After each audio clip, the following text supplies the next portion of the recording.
Hello, ladies and gentlemen, it's the Historical Gamer once again, and today I'm going to be playing Ultimate General Gettysburg in the second part of my Let's Play series for this Union Let's Play. I did a Confederate Let's Play. It was about 6 parts. Finished it probably last week now if you're watching this. I'm recording this just after the 0.81 patch came out, so we can talk about that in a little bit. We are presented with 3 options. This is the second battle. In the first battle, we were successful in defending Seminary Ridge. In fact, we defended McPherson's Ridge successfully, so the Confederates didn't really push us back much at all. They did take Oak Hill, so I'm not sure if these scenarios reflect that or not, though. We're basically presented with 3 choices. 1, defend the ridges north of town at all costs. That would be pretty much the historical option. 2, withdraw to Seminary Ridge and reinforce Cemetery Hill. That would kind of be using Seminary Ridge as our front and Cemetery Hill as our right flank.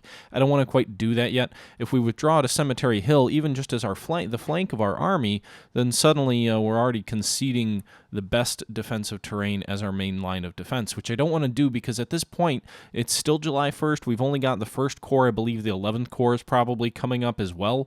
So we don't want to withdraw our entire army there. Sure, maybe it avoids the risk of encirclement, but we're still heavily outnumbered. So what we need to do more than anything is buy time for the rest of the army to come up and form our defensive positions along Cemetery Hill, as opposed to conceding everything in front of Cemetery Hill and hoping what we have now is enough to defend Cemetery Hill.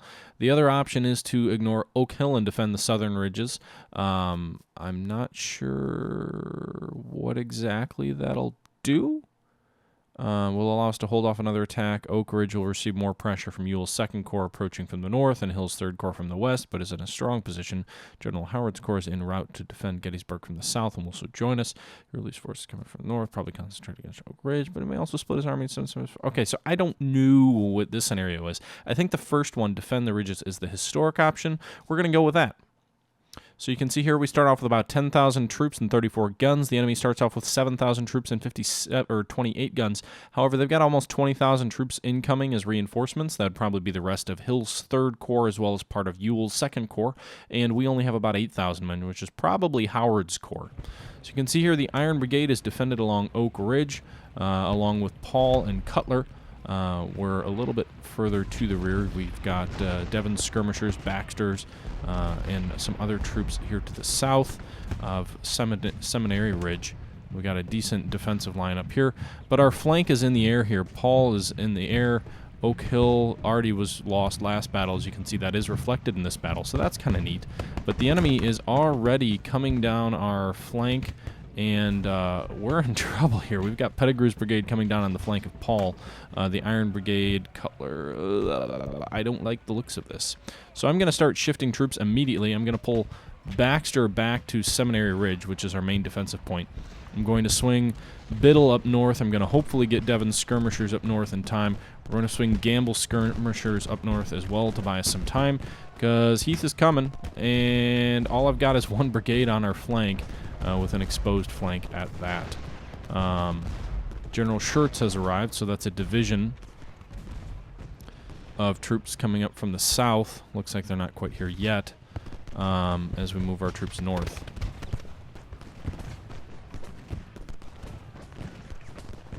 As you can see there, Cutler's going to come in on Davis's flank. The Confederates are focusing mainly on the north. They don't have much except artillery directly across from us. So, yeah. Let's see, we've got those reinforcements. They gotta be, yeah, here they are. They're coming up onto the map from the south. Looks like the 3rd Corps is coming up north, trying to face off against Paul. Not sure how he's doing. Gotta get General Reynolds has got to be around here somewhere. And that's an artillery battery. Where's the 1st Corps commander? Well, we've got Buford, so we'll move. They're not in his chain of command. Okay. We'll move Buford up here. Where is the 1st Corps commander? General Reynolds, where are you? Well, in reality, by now, he's actually dead, as we said. He was killed by a Confederate soldier, or possibly volley, here in the woods here, following the Iron Brigade. Okay, General Barlow's division is coming up. So we've got Schurz and we've got Barlow. That's 2 Union divisions. So we're going to bring these guys up north per history. Just left them there in K something. And then we're going to bring up General Barlow when he arrives on the field here. He's coming up here. Barlow's men were historically deployed to Blucher's Knoll, where they were outflanked and driven from the field. More on that later. You can see here the Confederates under Archer being driven back somewhat by the Iron Brigade. Davis has taken some heavy losses. Paul's got some very good defensive terrain. He's got 79% cover. We can use Gamble skirmishers to kind of hopefully harry the flank of Brockenborough Pettigrew. Howard's artillery division is coming up as well. So we've got...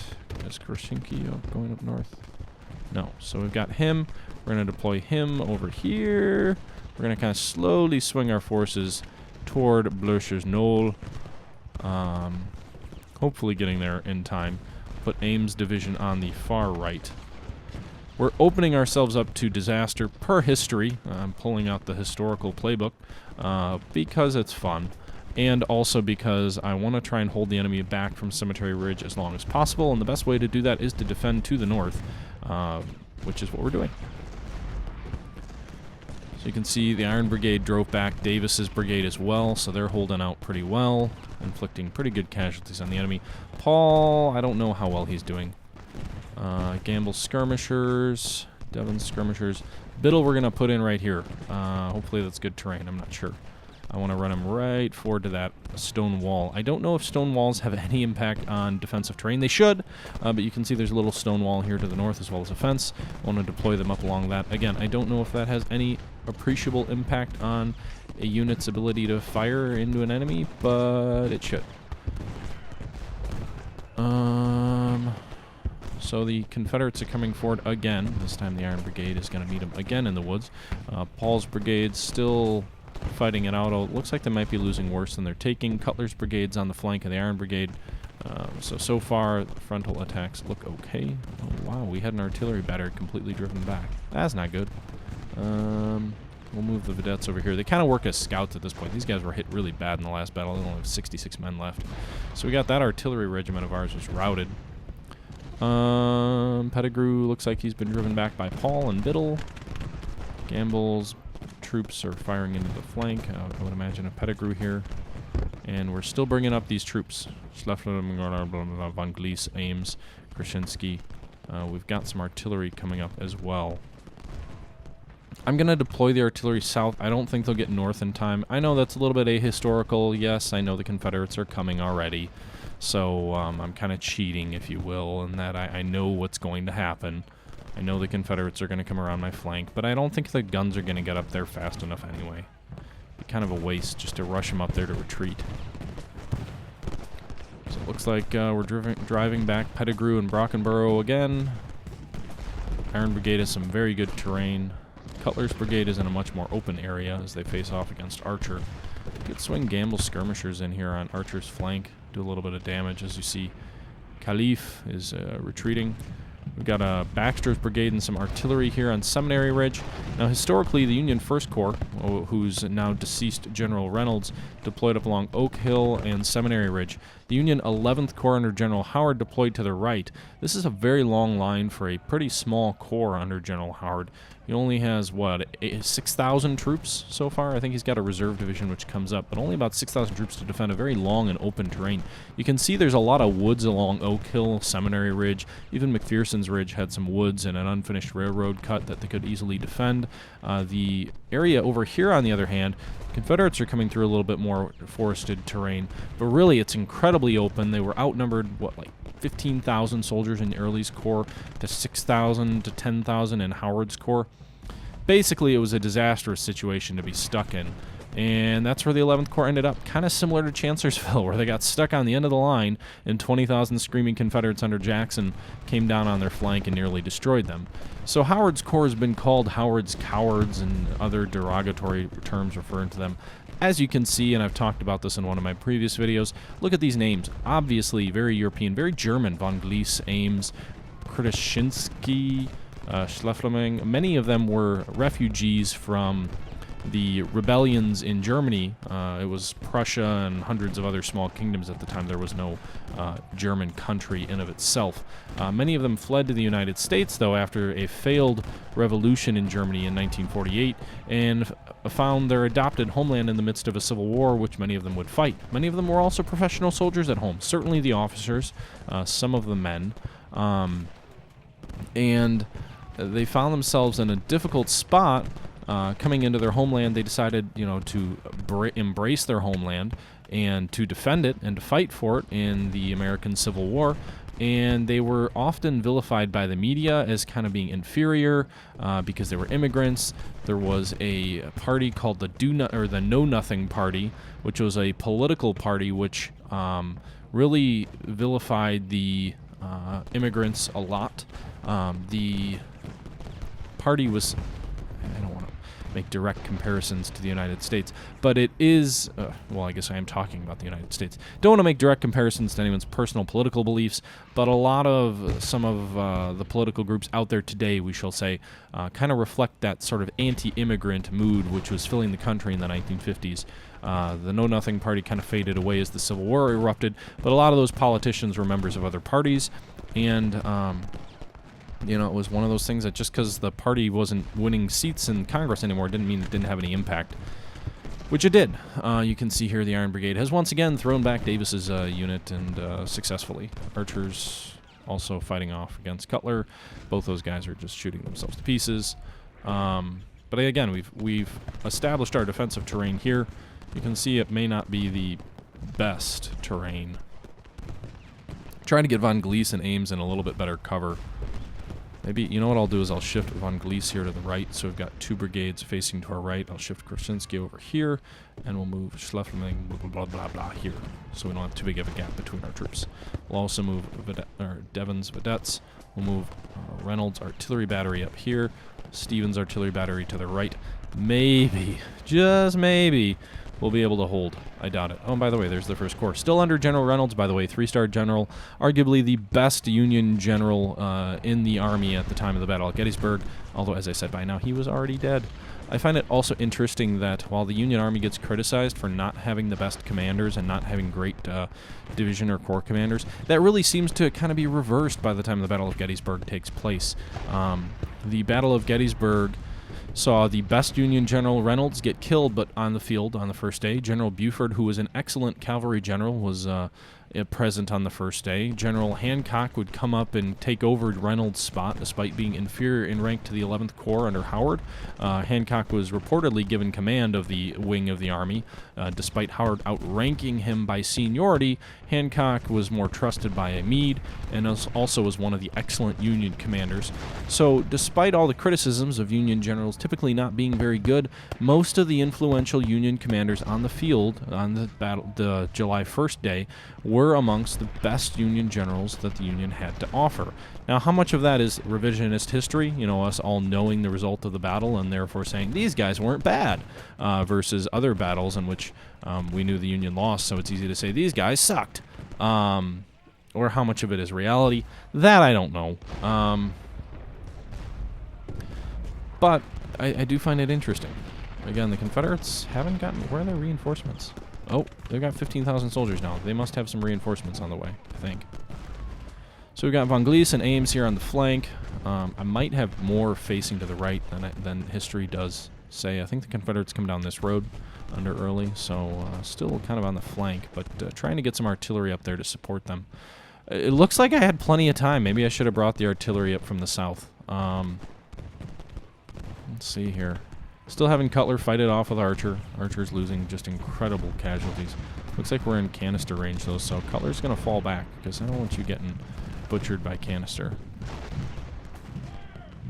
Canister fire, which I mentioned in a previous video a little bit, is basically imagine a coffee or a larger soda can, maybe like it's bigger than that, but imagine a soda can full of tiny little steel balls getting shot out from the end and kind of spreading across like a shotgun. That's basically canister fire for you, if you're kind of wondering. So you see here, Paul's flank is under attack. We're going to move Biddles to help. Or Biddle, not Biddles.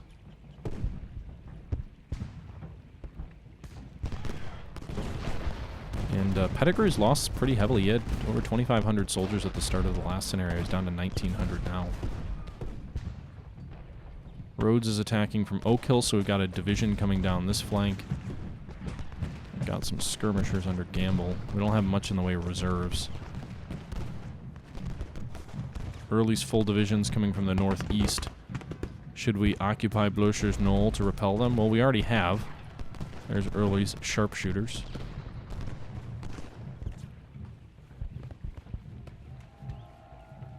So my goal is to hold.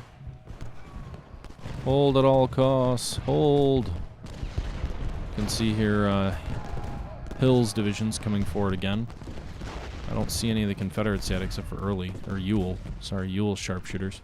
We've got artillery here. I don't know what Wheeler's doing there. We'll put him up on Cemetery Hill. I don't know. Here might be a good spot. We do have 2 batteries of artillery fire, which should be able to help. You can see Hayes there. These guys have pretty good morale. We're going to move Howard in a little bit closer. I don't know if it'll make a difference in terms of morale. I'm going to tell Ames and Von Gleese to hold, as they are the far extent of our line. You can see Rhodes' division of Ewell's corps is coming up. One of the more controversial decisions by the Confederates late in the day of July 1st was General Ewell's corps, the 2nd Corps of the Army of Northern Virginia, which was also the former command of General Jackson, who perished after the Battle of Chancellorsville a couple of months prior, was told by General Lee to take Culp's Hill if practical. This forested hill here, incredibly well defendable position, as well as Cemetery Hill. And some have argued that he should have been able to take the hill and failed to move aggressively on the night of July 1st, and that played a big role in the Confederacy losing the Battle of Gettysburg. Failing to take the hill certainly played a big role in the Confederacy losing the Battle of Gettysburg.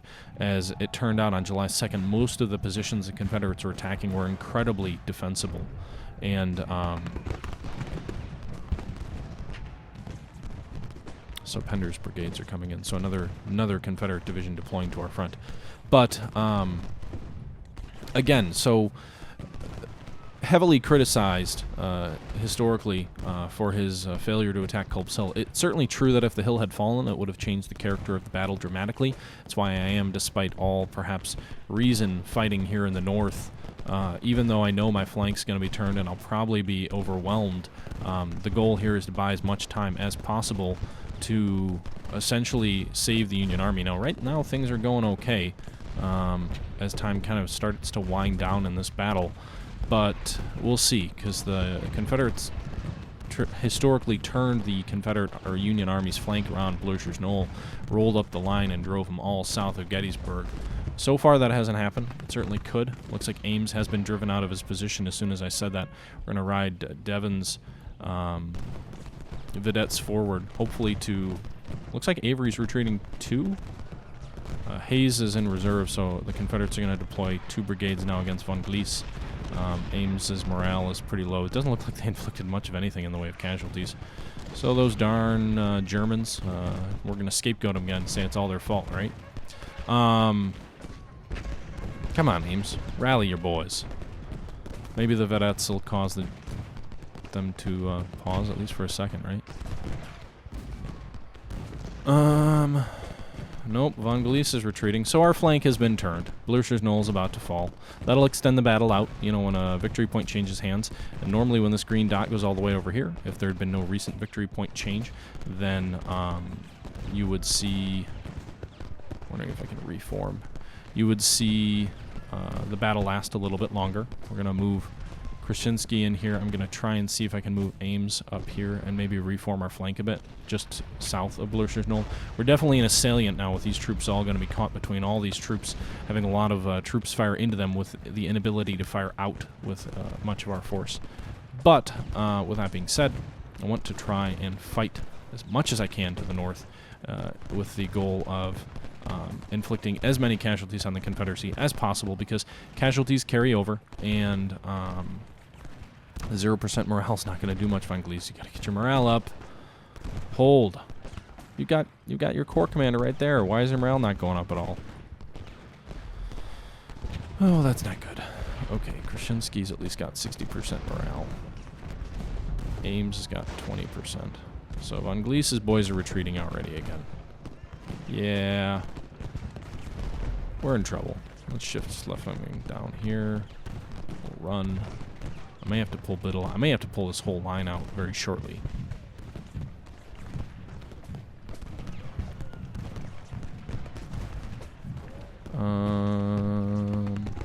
If you're interested in the first day's Battle of Gettysburg, there's a decent book. Who was it that wrote it? Trying to think. Was it... I don't know his first name. Let me look at his last name here real quick. Oh, got his first name. Harry Fnez. I've read his book on the battle, or July 1st of the Battle of Gettysburg. It's very informative. It's kind of like an all-encompassing 400 page book entirely on the first day's fight. He's actually written a book for each of the day's battles of the Battle of Gettysburg, so it's a really all-encompassing history on just the Battle of Gettysburg. So if Gettysburg really interests you, I'd recommend that book. I personally enjoy it and find it, again, very informative. It tells a lot about the battle, a lot you never heard. If all you know about the Battle of Gettysburg is from the movie Gettysburg, you need to see this this book because or any book really written on Gettysburg, because frankly the movie Gettysburg skips over the first day. It's all about Buford, all about the first couple of hours, really up till 9 a.m. And then, well, we got there with enough time. Basically the movie goes to, well, the Union bought enough time for Reynolds to get there, and now the Confederates rout them. That's about the extent. The majority of that movie focuses on July 3rd, Pickett's charge specifically, and also the engagements on July 2nd on the Union left flank at Little Round Top. It talks very little about the actual engagements on the other day. And this is a great book if you're interested in learning more about the fights that took place to the north of Gettysburg. And we're heavily outnumbered. Okay, so the enemy's launching a full-scale attack against pretty much all of our men and all of our positions here. Again, we want to inflict as many casualties as possible. They might not turn my flank. It doesn't look like they're really seriously pressing Hayes or Avery, but they are pushing Biddle back, and all I've got is skirmishers here. I don't have much in reserve. They've driven my other skirmishers back. I've got Bucktail's brigade on Seminary Ridge. I've got Baxter's brigade on Seminary Ridge. Cutler's flank is in danger. Yeah, it looks like Iverson was pushed back though. So, in general, we're doing pretty well, all things considered. Looks like we've got General Steinvar's reserve division coming up here shortly. I don't see them yet, but those men will be badly needed.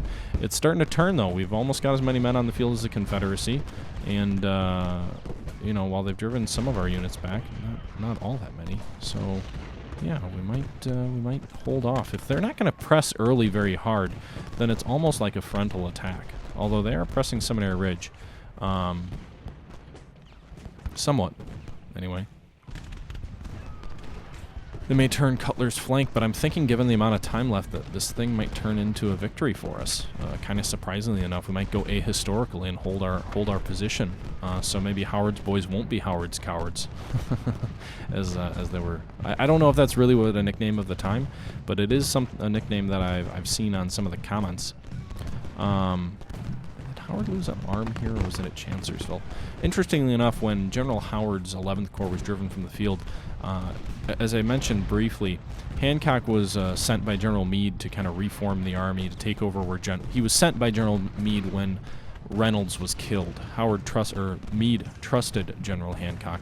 Hancock was regarded as one of the great and up-and-coming generals. He had just been given command of a corps before the Battle of Gettysburg, and many people regarded him as a fine young officer, very similar to Reynolds in that he was very, very well regarded by his peers, and he also was very capable and would have a very successful military career. Unlike Reynolds, he'd survive and actually run for president, a failed presidential bid.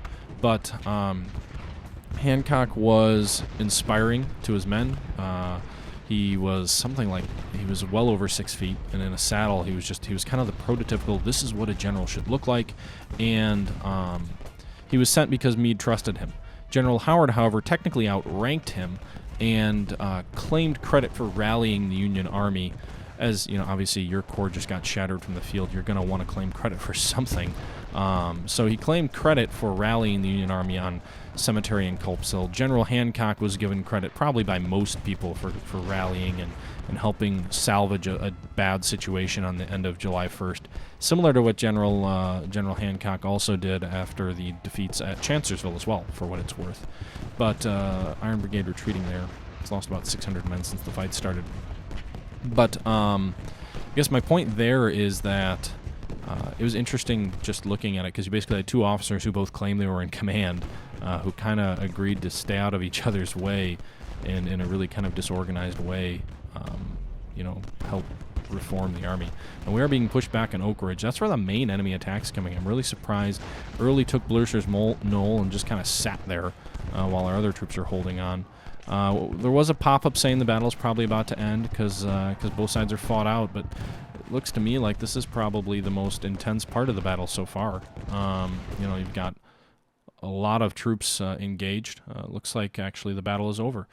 Wow. So the Confederates took Blucher's Knoll, took Hare Ridge. They already had Oak Hill.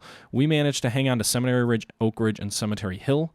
We only lost 2,500 soldiers. The Confederacy lost almost 1,600 soldiers more than us. They lost 4,100 soldiers, and a major victory for us. So not quite history. We got outflanked at Blucher's Knoll, reformed the line, and the Germans rallied and held the day, so they probably won't be demonized by the Union press as they were historically, and a much better result on the end of the first day. So what's the next scenario? Let's see. It says Union holds Oak Ridge. We hold Seminary and Oak Ridge as general, but we're still under pressure. We should prepare for another attack from the rebels as they reform. Our defenses on the ridges will be under attack from their main force, while another element marches toward Barlow's Knoll. We have forces just south of the town that may be needed for this defense. We currently hold strong defensive ground, but the rebels have not given up yet. If an opportunity presents itself to counterattack, take it. Good luck, General. So it looks like our forces are almost, they've got about a 5,000 man advantage, but we've got 9,000 more reinforcements on the way, which I would have to imagine is General Slocum's 12th Corps, which came on the field later in the day on the Union right flank, and I believe was positioned on Culp's Hill. We've got, looks like some troops here on Seminary Ridge, and we're holding our positions. So the Confederates didn't rout us from the field. It's going to be another July 1st battle late in the day on July 1st. So I guess we'll see what happens here. If the Confederates had been more aggressive, if I had chosen the perhaps incredibly aggressive AI, they may have driven me from the field, but they did not. So we were successful in that, and I was successful in rambling for long enough to play out the remainder of the battle. But anyway, that's going to be the end of this video. If you did enjoy it, I'd appreciate you let me know. If you'd like me to do anything different, let me know that as well. If you enjoyed this, let me know. But until next time, this is the Historical Gamer saying thank you for watching and signing out.